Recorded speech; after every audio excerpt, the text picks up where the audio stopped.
Olá, tudo bem? Vamos agora continuar nosso estudo sobre teniose e cisticercose.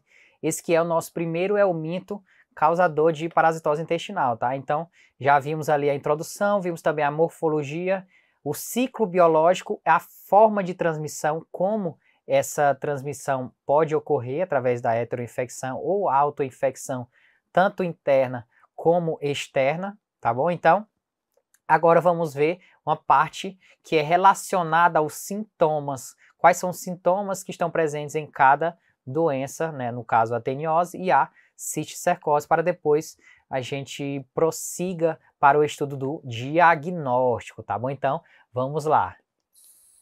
Então, a teniose, ela, como foi falado, é causada através da ingestão de carne crua ou mal cozida contendo os cistos secos, tá?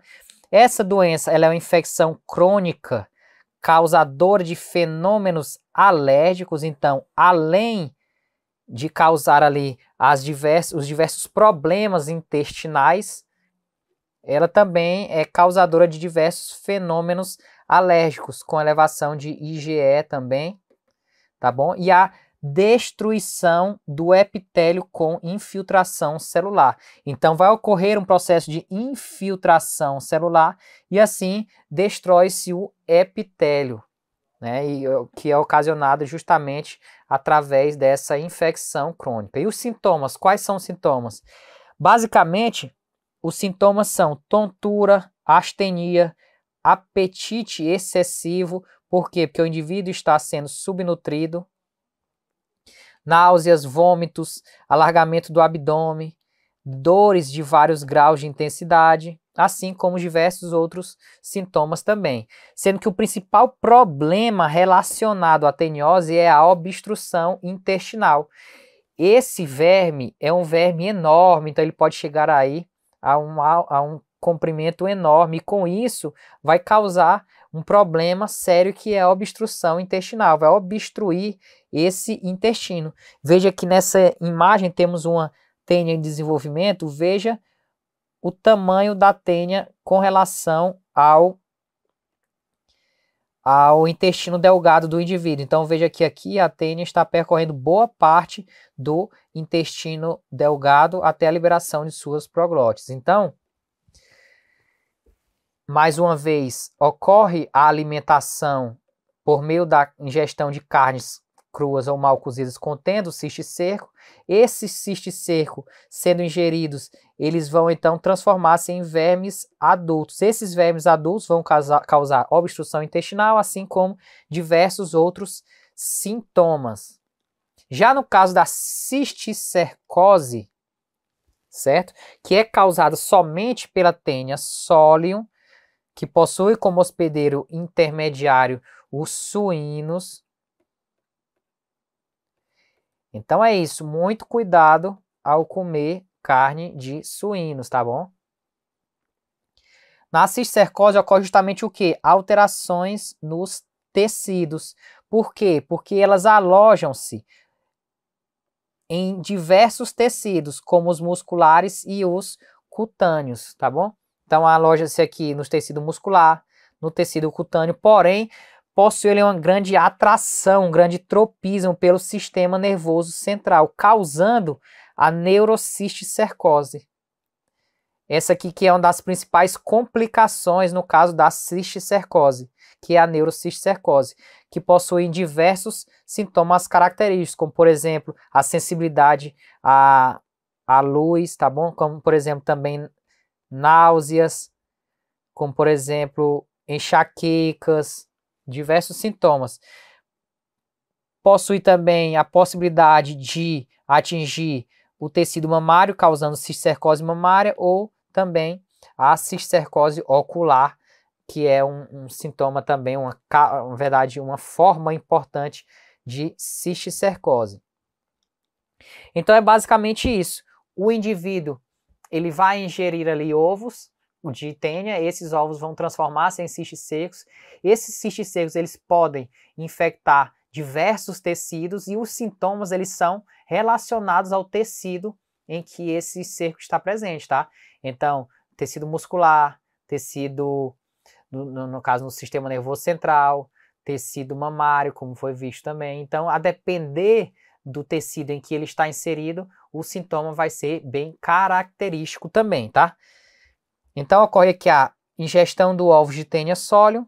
Esses ovos vão atingir o estômago, vai ocorrer, então, a formação do cisto seco. E esse cisto seco, né, na verdade, essa estrutura, essa forma evolutiva de ovo, ele pode atingir, na verdade, diversos tecidos característicos. Por quê? Porque na região do intestino, ele vai aqui atravessar essa microvilosidade, vai cair nas vênulas, na veia mesentérica, atingir o sistema porta no fígado, e assim cair na veia cava, atingindo, olha só o tanto de a localização, na verdade, que esse parasito pode atingir. Coração, de lá pode partir para o pulmão, através da aorta pode atingir diversos órgãos, como por exemplo os olhos, o cérebro, os músculos. Então, veja que o cisto seco pode ser formado em diversos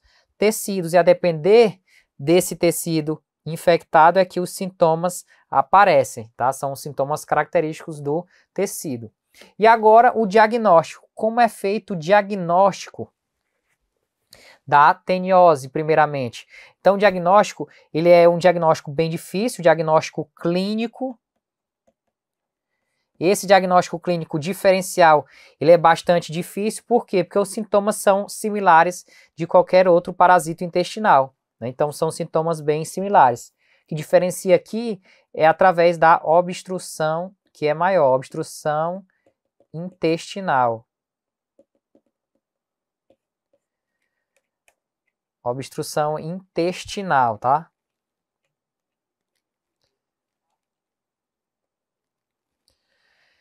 E como se dá essa pesquisa para saber se o indivíduo está ou não infectado por Taenia solium ou Taenia saginata, no caso, já que as duas parasitam o ser humano. Então, o diagnóstico se dá por métodos rotineiros, tanto os métodos de concentração ou centrifugação, como também através do método de Graham. Qual é esse método de Graham? Ele é importante tanto aqui como em outro tipo de infecção, que é o oxiurus, que vamos ver mais à frente também. Nesse método, a utilização de uma fita, é o método da fita adesiva, em que vai ser utilizada essa fita para que sejam então recuperados ou adquiridos ovos na região perianal, tá? Então assim consegue adquirir esse material e analisar esse material para depois fechar o diagnóstico de teniose. O exame parasitológico ocorre justamente através disso, através da utilização de métodos rotineiros ou métodos de Graham, com a pesquisa de proglótides, que são aqueles segmentos que vimos, né, as proglótides grávidas de preferência, tá? Ou ovos em fezes. Então, a presença de proglótides ou ovos nas fezes é que faz o diagnóstico parasitológico desse tipo de infecção. E como são identificados esses proglótides? A diferenciação entre Taenia solium e Taenia saginata. Então, vimos que ocorre uma identificação pelas ramificações uterinas. Então, vimos que a Taenia solium ocorre uma maior ramificação uterina ali na região da proglótide, tá? Então, ocorre aquela menor ramificação, na verdade, né? Então, ocorre uma menor ramificação. Já no caso da Taenia saginata, ocorre então aqui também uma maior ramificação, como podemos ver nessa imagem que vimos, né? Imagem que vimos anteriormente. Então temos que a Taenia solium ocorre aqui uma ramificação menor, enquanto a Taenia saginata ocorre uma ramificação bem maior desse material, tá? Então essa é a forma de diferenciar essas duas espécies de Taenia. Então, esse diagnóstico específico, ele se dá pela tamização, que é um processo de obtenção dessas proglótides e, assim, reconhecimento através dessas diferenças, principalmente, tá bom? E os ovos, eles são microscopicamente iguais, como foi falado. Então, a diferenciação é através da proglótide, por quê? Porque os ovos, eles são microscopicamente iguais. Então, temos aqui a representação de um ovo de tênia. Então, todos esses ovos, tanto da tênia solium como da tênia saginata, eles possuem a mesma apresentação. Então, eles são indistinguíveis. Por isso, o diagnóstico específico ou diferencial entre as duas espécies se dá através do reconhecimento da proglote. Há também uma pesquisa específica de coproantígenos, antígenos referentes a esses seres, né, a esses parasitos. E isso é feito através do método de ELISA, tá bom? Que é um método aí um método enzimático bastante utilizado, que nesse caso está sendo utilizado na pesquisa de antígenos. Já o diagnóstico da cisticercose, ele é feito de forma diferenciada. Por que ele é feito de forma diferenciada? Porque no diagnóstico da teniose, a gente sabe que a tênia madura, como a tênia está na sua fase adulta, a sua forma adulta está no intestino do indivíduo e está ali eliminando ovos, então o diagnóstico pode se dar de forma parasitológica, na pesquisa desses ovos ou de proglotes, tá bom? Então ocorre esse tipo de diagnóstico. Já no caso da cisticercose, como ocorre a formação do cisticerco nos tecidos e não ocorre a eliminação de ovos, então o estudo vai ser justamente nesses tecidos. Vai ser necessário uma biópsia ou um estudo histopatológico naquele tecido específico para a obtenção desse cisticerco, tá bom? Então, o diagnóstico é feito através de pesquisas anatomopatológicas, de biópsias, de necrópsias e cirurgias. Então, vai ocorrer o estudo diretamente nos tecidos. Por quê? Porque são nesses tecidos que os cistos estão presentes. Como nessa imagem, podemos ver aqui a presença do cisto seco no tecido. Veja que ocorre aqui essa invaginação com a presença de cisto seco. Já quando é feito um recorte histológico, pode-se ver aqui a presença do cisto seco bem encapsulado nesse tecido, tá bom? Então o diagnóstico, ele se dá através de cortes histológicos, pesquisa anatomopatológicas, tá bom?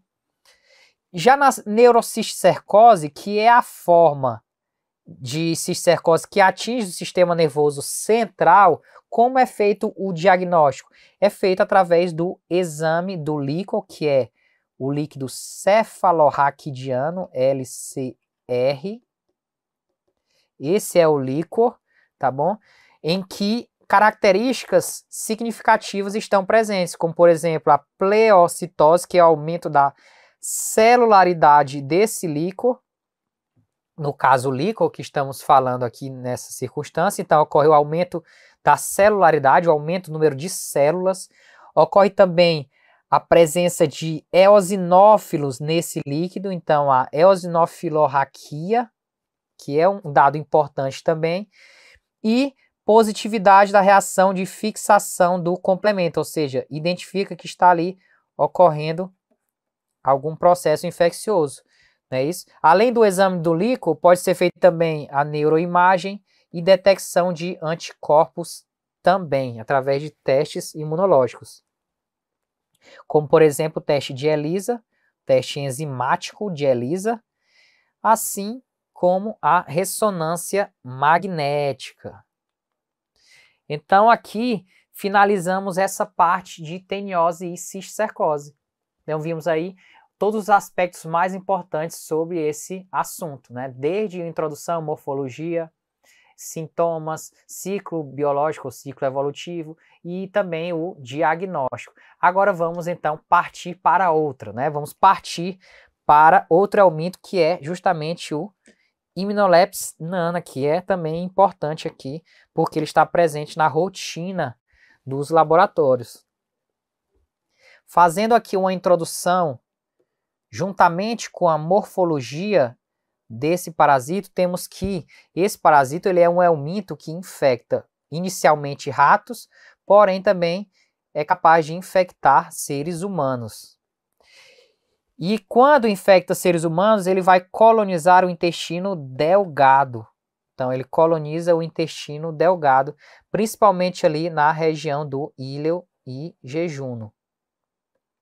Então, o intestino delgado, que é formado aqui pelo duodeno, inicialmente, jejuno e íleo, só para relembrar as porções do intestino delgado. Então, no intestino delgado, a Hymenoplex nana vai ficar ali principalmente na região do íleo e jejuno. Sendo que esse parasito, ele é um parasito de ciclo direto ou ciclo monoxênico.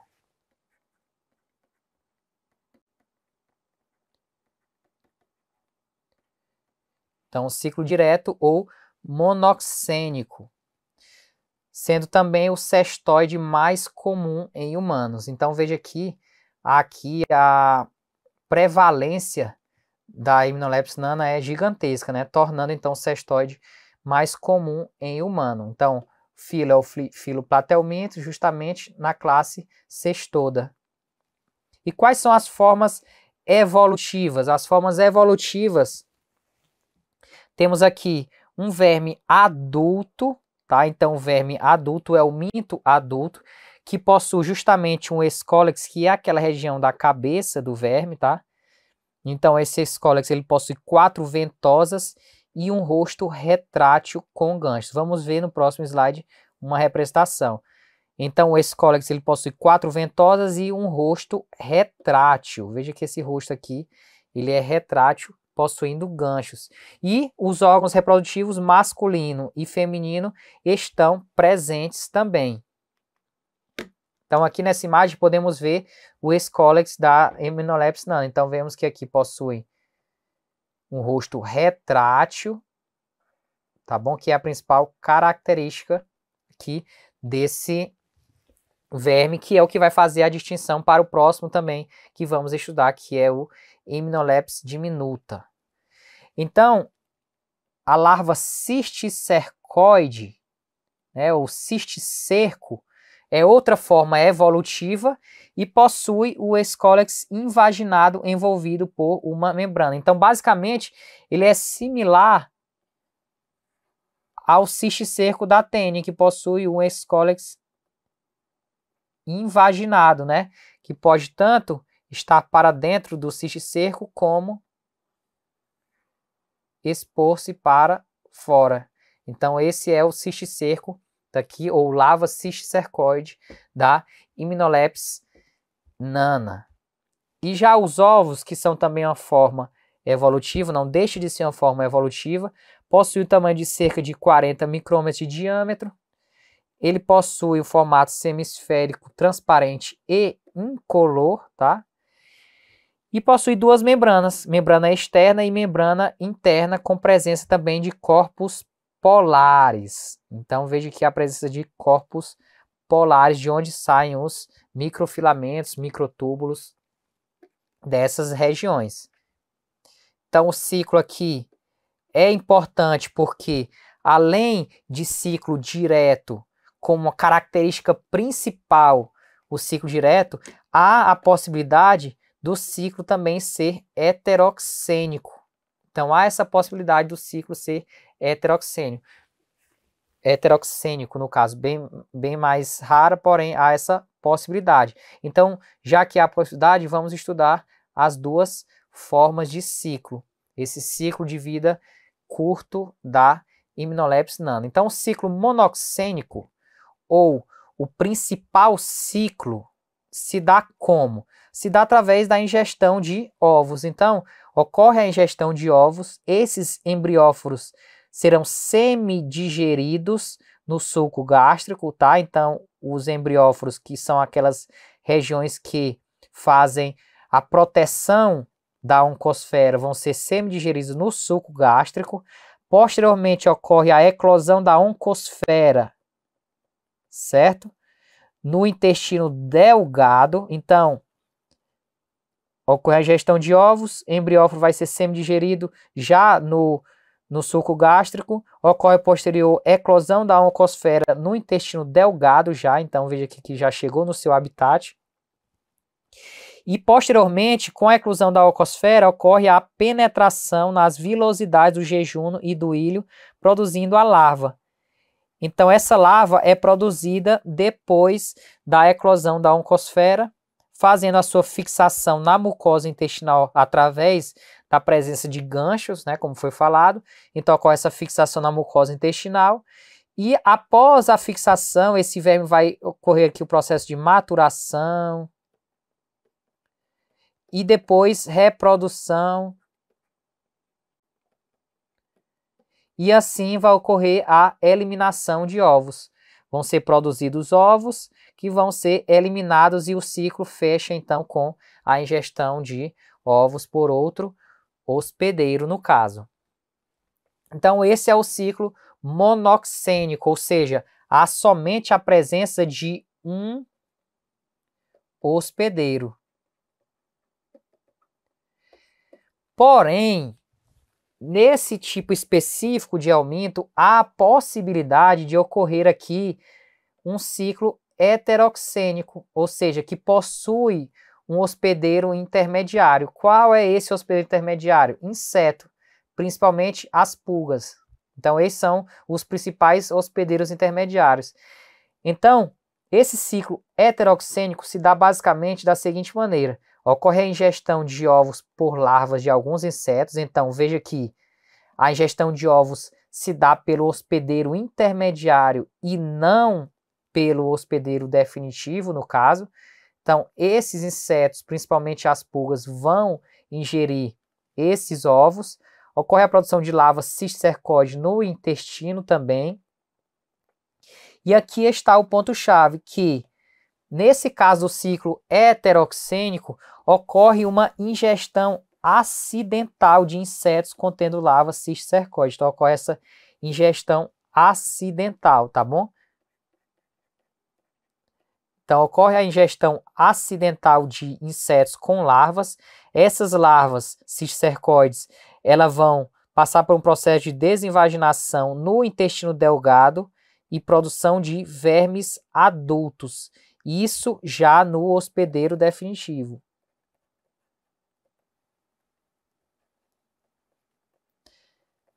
Já no hospedeiro definitivo, tá bom?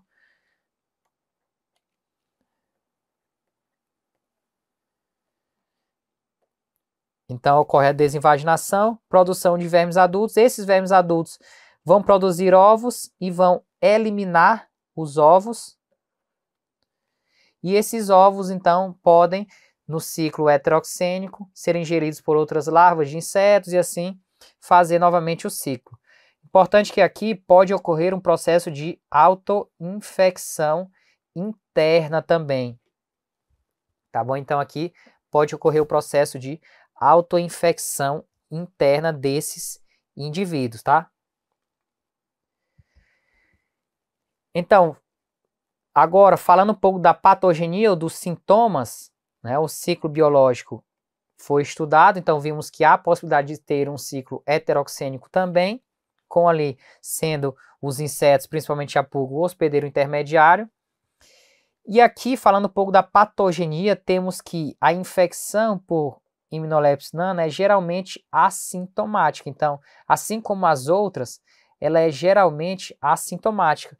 É necessária uma alta parasitose, ou seja, uma alta carga de parasito para que seja possível, então, causar sintomas e agravar o estado da doença. E esses sintomas, eles são basicamente os similares a toda parasitose intestinal. Então veja que toda parasitose intestinal possui o diagnóstico diferencial clínico diferenciado, né, essa diferenciação entre os agentes de maneira bastante dificultada, tá bom? Tendo que então que recorrer para o diagnóstico laboratorial na maioria das vezes.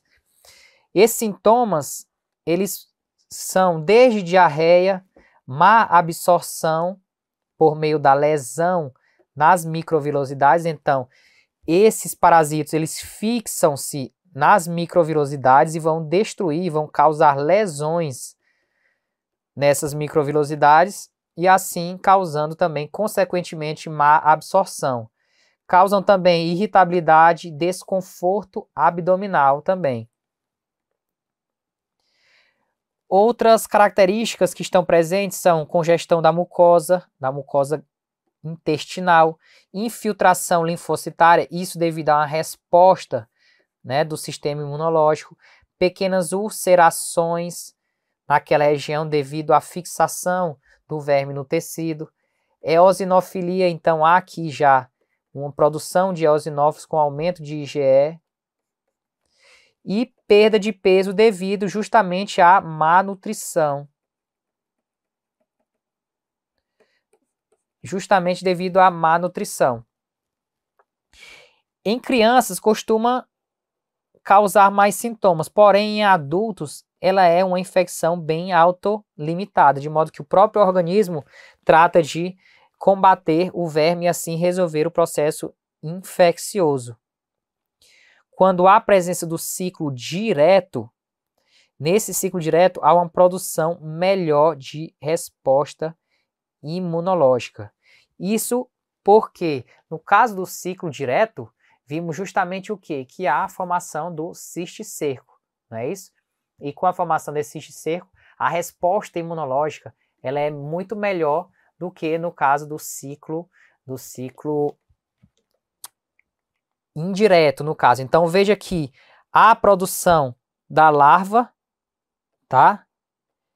Essa larva, ela possui uma resposta imunológica melhor do que no caso do ciclo heteroxênico, que possui o verme adulto, tá bom? Então a diferença é que quando ocorre o ciclo monoxênico, a larva que está presente no indivíduo.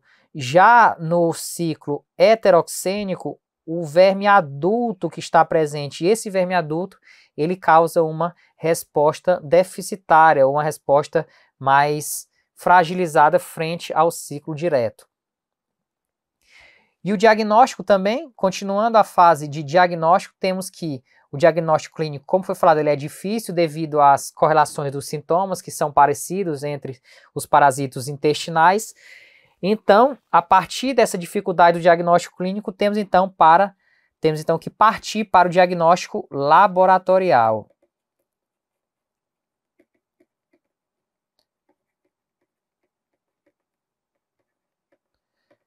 Diagnóstico laboratorial, através do quê? Da confirmação com o encontro de ovos característicos. Então, vão ser encontrados ovos característicos de Hymenoplex nana, através do exame parasitológico. E quais são os métodos de exame parasitológico que são utilizados para o diagnóstico de infecção por esse tipo de helminto? Então, temos aqui principalmente os métodos de concentração, que são os métodos de centrifugação espontânea, principalmente, e podemos também utilizar os métodos de centrifugação, que vão ser centrifugadas essas amostras, no caso, e assim vão concentrar esse material e aumentar a sensibilidade do teste. E nessas imagens, na verdade, podemos ver a representação dos ovos de Hymenoplex nana. Então temos aqui que ocorre a formação de uma membrana. Esse ovo ele possui aqui uma característica interior bem hialina, não é isso? Bem clara, que deve, para ser melhor estudada, corada. Aqui no caso está corada com Lugol. Tá bom? Então temos que aqui a presença de corpos polares também nesse tipo de ovo de Hymenoplex nana. Agora partindo para outra espécie do mesmo gênero da Hymenoplex nana, temos a Hymenoplex diminuta. Essa Hymenoplex diminuta faz parte, claro, do mesmo gênero ali do que estudamos no passado, e ela infecta também ratos. infecta também ratos, chegando a ser conhecida como tênia do rato. Então é conhecida como tênia do rato, raramente infectando humanos. A diferença para a Immunolepis nana é justamente na presença do Scolex sem o rostelo. Lembra que eu falei que essa é uma característica importante para distinguir?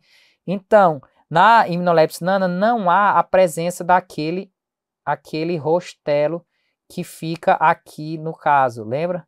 Aqui são as ventosas. Esse rostelo está ausente, tá bom? Então não há presença de rostelo. E eles são maiores e também não possuem os corpos solares, tendo seu ciclo biológico heteroxênico, tendo hospedeiro intermediário, então. Então, basicamente, veja que o ciclo biológico é similar ao ciclo da Immunolepis nana. Então, ocorre a ingestão de ovos por larvas de alguns insetos, principalmente as pulgas. Ocorre a produção de larvas cisticercoides no intestino dessas pulgas, tá bom? Essas larvas cisticercoides que estão contidas aqui nesses hospedeiros intermediários, no caso dos insetos, eles vão ser ingeridos acidentalmente. Então, ocorre a ingestão acidental de insetos contendo larvas cisticercoides. Essas larvas cisticercoides vão passar processo de desinvaginação no intestino delgado, com a produção de vermes adultos. E esses vermes adultos, então, já que em outro hospedeiro, veja que aqui são hospedeiros distintos, certo? Por quê? Porque aqui ocorre a ingestão. Então, esse verme adulto vai passar, então, por um processo de maturação, reprodução, produção de ovos, isso é eliminação, e assim continuar o ciclo, né, perfazendo um novo ciclo aí com a ingestão de ovos por meio dos insetos, principalmente das pulgas, né? Então, fecha-se o ciclo. É um ciclo bastante similar ao ciclo heteroxênico da Immunolepis nana. A patogenia e o diagnóstico são que patogenia, esse patógeno, no geral, ele não leva a alterações orgânicas. Então, aqui, geralmente, a sua eliminação, então ocorre a eliminação natural. Então, veja que ele não é capaz de causar uma infecção grave, no caso. Quando causa, apresenta sintomas leves, então, basicamente, a infecção é assintomática, ou quando causa sintomas, pode causar sintomas leves. E a importante informação é que causa imunidade cruzada com Immunolepis nana. Eles possuem alguns antígenos que são similares, que chegam a causar infecção cruzada. Então, quando há, por exemplo, a infecção com Immunolepis nana, se ocorreu a infecção com outra espécie, vai ocorrer, então, uma imunidade cruzada e, assim, facilitar a resposta imunológica. E o diagnóstico se dá através do encontro de ovos em fezes também. É um ovo bastante similar, aqui como podemos ver nessa imagem, porém não possui os corpos polares, tá? Essa é a distinção entre os dois ovos das duas espécies. Os métodos utilizados são método de centrifugação espontânea também, ou método de sedimentação espontânea, perdão, também, e método de centrifugação. Então, esses são os métodos utilizados no diagnóstico da Immunolepis diminuta.